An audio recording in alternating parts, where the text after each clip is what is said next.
fuyant. Sur ces images tournées par le média Blast, Vincent Bolloré sort de la salle d'audience sans un mot. Ce matin, il plaidait coupable pour éviter un procès public, mais sa stratégie s'est effondrée. La juge l'a renvoyé en correctionnel.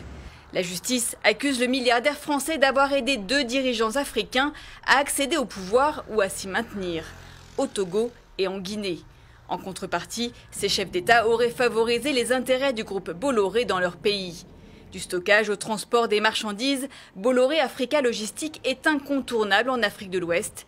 Le groupe gère directement les terminaux à conteneurs de 10 ports de la région, de Conakry à Pointe-Noire en passant par Lomé.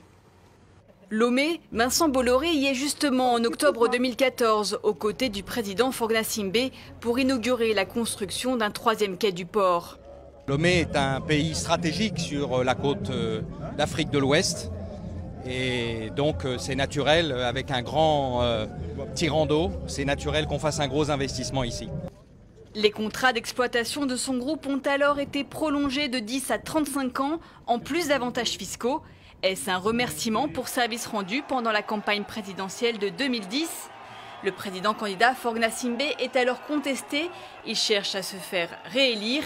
Une équipe d'Havas, filiale publicitaire du groupe Bolloré, est missionnée pour assurer la communication. La facture de plusieurs centaines de milliers d'euros aurait été en grande partie réglée par le groupe lui-même. Au même moment, en Guinée, scénario identique. Havas vient à la rescousse d'Alpha Condé, candidat à la présidentielle. Quelques mois plus tard, l'entreprise qui gère le port de Conakry est expulsée manu militari par l'armée guinéenne. Dans la foulée, un décret présidentiel attribue la concession au groupe Bolloré. L'affaire devait trouver son épilogue ce vendredi. Après avoir toujours nié les faits, l'homme d'affaires a reconnu être coupable de corruption et d'abus de confiance. Il espérait ainsi éviter le procès en payant des amendes négociées en amont avec le parquet financier.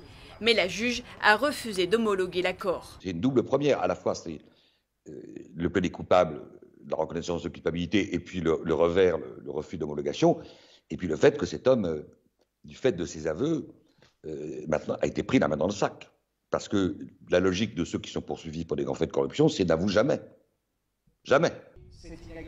Pour la juge, les faits ont gravement porté atteinte à l'ordre public économique et à la souveraineté du Togo. Le procès aura donc lieu.